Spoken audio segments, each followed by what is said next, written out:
The Beyond Shakespeare podcast is supported by our patrons. To become a patron, go to www.patreon.com/Beyond Shakespeare and help decide what we do next. Beyond Shakespeare presents Fragments. The Cambridge Prologue. Good title. This is something of a provisional episode for this fragment of text, because there's quite a lot to mine out of it, and because there's more than one way to deal with it, and because this isn't quite the original text. The Cambridge Prologue is very old, somewhere in the 13th century, and it comes in two versions, one in Norman French and another in English, though it's old enough for it to not be quite as English as a modern audience would understand it, so it's a sod to do anything with. That said, once you dig into it, it's really good, and is usable as a generic prologue to many an occasion, which is why we've adopted this as our official backup prologue. We will open most of our live radio shows with this prologue as part of the warm-up, in the same way as we will close all our shows with the Reigns epilogue. They're really good. They deserve more of an outing, and just because they don't actually have a play to be associated with doesn't mean they're not worth a crack. The text survives in two forms. Broadly speaking, the same speech in French and English. It's a demonstration of pan-European culture and another example of how the English mystery play tradition isn't necessarily as English as you might think.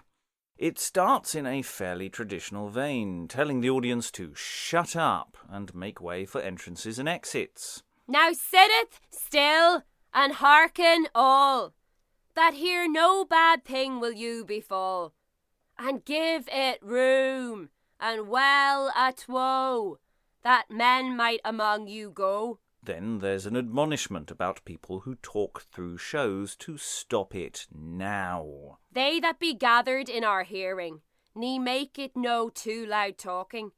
It were you but a muchel shame, for to less and hinder our game. The play associated with this prologue probably featured a tyrant king, a Herod-type figure, because the prologue mock threatens the audience with the king's displeasure if it steps out of line. If anyone talks through the show, the speaker swears by Mahound, a corruption of Mohammed. He swears that the emperor will hang the talkers. And also I swear by this day, and by Mahound, and by his lay, if any is so foolhardy a man, that to still his him ne can, the emperor commands that men arraign, and so up him men a hang. Stop talking, yes you. If you make any noise throughout, the king will have you killed. Except the children, or with a nod here to disability studies, witless men, those who are incapable of controlling their noise. They are exempt from death. Which is nice. But it be a child or a witless man, that no man's wit ne can. But returning to the point, anyone who talks, beating, and then death. And again that he men shall him bind, and him beat, and sore swinge. And then back to the opening command of shut up. The show will begin now. So might I praise Mahound so, as I say you, so it shall be. Yet these lords, peace I plead. Now sitteth still by mine reed. Amen. This version is lightly modernised, as it's the first draft of what we'll be using on audiences today. And one day we will go back and look at the original text with the French, which isn't exactly the same as the English, and do a whole thing on it. But not today. What follows is a mix of different takes of our version, and extracts from an early exploring session where we singularly failed to get into the unedited text. The performed version of this version of the text was recorded between regular sessions this year with Gillian Horgan in 3 different takes. Enjoy. Now sitteth still and hearken all, that here no bad thing will you befall, and give it room, and well at woe, that men might among you go. They that be gathering in our hearing, ne make it no too loud talking. It were you but a muchel shame for to let and hinder our game. And also I swear by this day, and by Mahoon, and by his lay, if any is so foolhardy a man, that to still his him ne can, the emperor commands that men arraign, and so up him men a hang. But it be a child or a witless man, that no man's wit ne can. And again, that he, men shall him bind, and him beat, and sore swinge. So I might praise Mahan so, as I say you, so it shall be. Yet these lords, peace I plead. Now sitteth still by mine reed. Amen. That was take 1, and now to our exploring group, with Liz Cole and Alan Scott, and of course myself, struggling to make the text work. Let's have a little look at the Cambridge Prologue at the end. Now, this is only half the Cambridge Prologue. There is a Norman French version that lives with this. So this is almost like the simultaneous translation in the Eurovision Song Contest. And I think I just want to vaguely work through it line by line and just sort of try. The first half I vaguely sort of played around with trying to get a gloss on it. But the second half I sort of lost the will, so I kind of just wanted to try it out loud and see how it goes. I haven't really updated much in way of spelling because it was almost the moment you start, the whole thing falls apart in your hands. So how are we breaking this up? One line, no, just do one line one after. line. Let's just work our way round as a group. Now sitteth still and hearken all, that hear no misthing ever befall, And sitteth room and well a-two, that men might ever among ever go. they boot igardet fail, me make it naught to lewd tale, It you are ever both muchel same, for to let our game, and eke I scurry by this day, and by Mahon and by his lay, if ever so hardy man, that still bear him ne can, the emperor hat that men awong, and so you'd him a men and hong, but hit but child other witless man, that none as man wit ne can, and yet he can men sall him bind, and him beat and sore swing, so itch much more hard Mahon so, all sick sig you so it sall be. yet 'tis Lord's pays ick greed. now sitteth still by mine reed. Amen. Amen. Do that bit. Yeah, it's a stinker. It's a sod. It is a sod. As you can hear, that was hard work, and we made a total hash of it, which is fine. We cock up, so you don't have to. That rough work led to this session with Gillian Horgan and Take 2. Now sitteth still and hearken all, that here no bad thing will you befall, and give it room and well at woe, that men might among you go. They that be gathered in our hearing, ne make it no too loud talking. It were you but a muchel shame for to let and hinder our game. And also I swear by this day and by Mahoon and by his lay, if any is so foolhardy a man, that to still his him ne can, the emperor commands that men arraign, and so up him men a hang. But it be a child or a witless man, that no man's wit ne can. And again that he men shall him bind, and him beat and sore swinge. So might I praise Mahoon so, as I say you, so it shall be. Yet these lords, peace I plead. Now sitteth still by mine reed. Amen.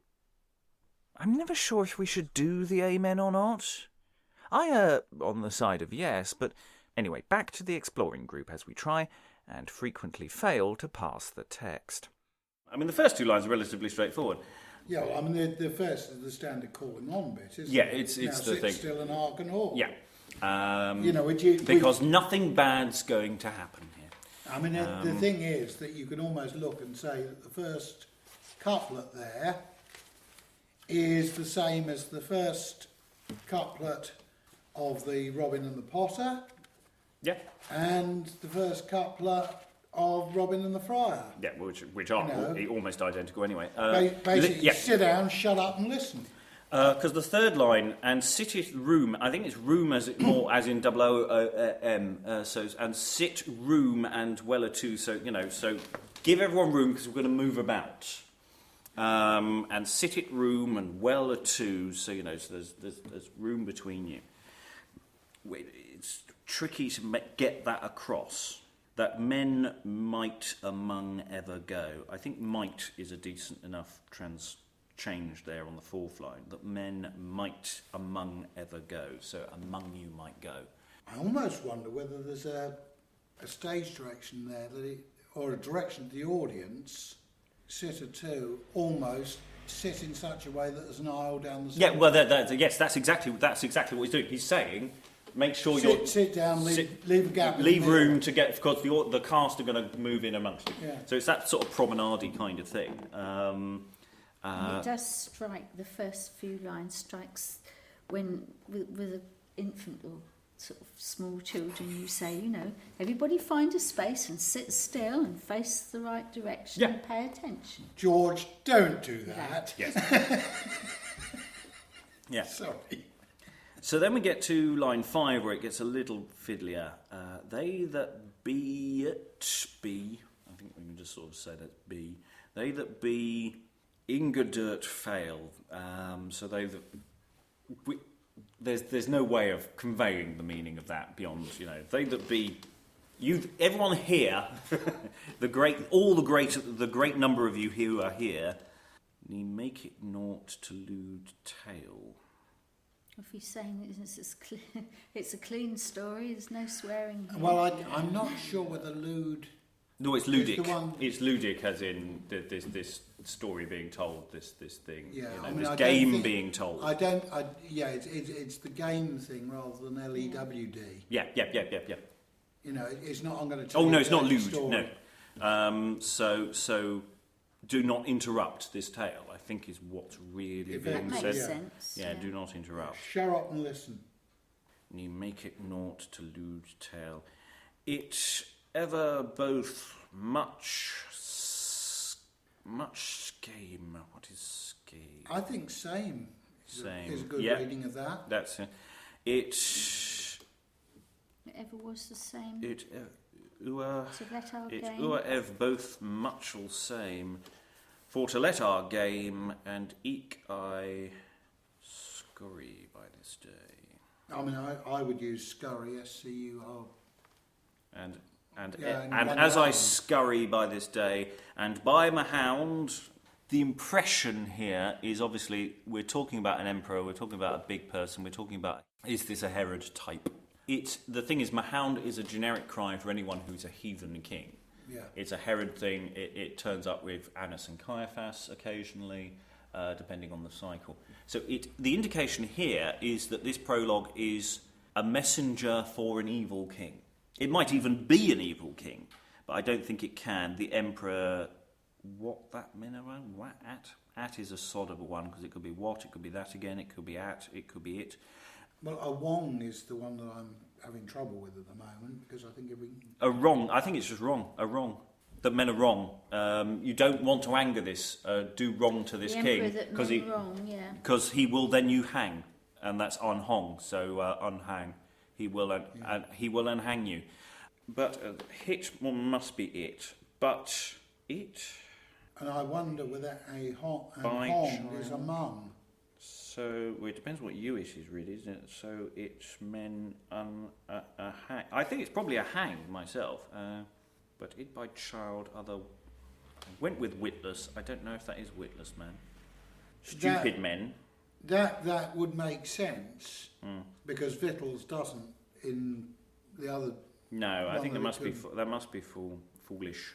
Men shall him bind, and him beat, and sore swings. So swing has got to be swing or swinge. But anyway, someone, is that a full stop? And yet he that men shall him bind, and him beat and sore swing. So anyone who tries to defy him, he will get the crap beaten out of him. So each, I don't know if that is going to be an each. So presumably it's just SO. Mahound, hewer, heaver. Moat is fine. So moat. So each heathen might mahoon so. Maybe. Don't like that. It's not working. Else also. Yes, the shall. Could be by, could be be. So this is the kind of work I normally do at home. But it's quite fun to do it as a group and look for things.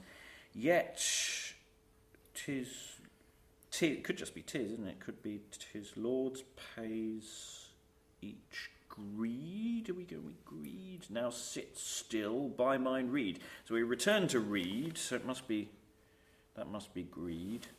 So it's the story is something to do. It'll be, nice by to compare. By my rule, is it read as rule, is it? By mine rule? Oh, yes. I mean, yeah. The last one is basically sit still because I bloody said so. Yeah. Yes. It's basically, it's this thing, the play's now going to start. So he's sort of vaguely talked about this is something to do with some kind of bad king who's an emperor but who will attack anyone who defies him.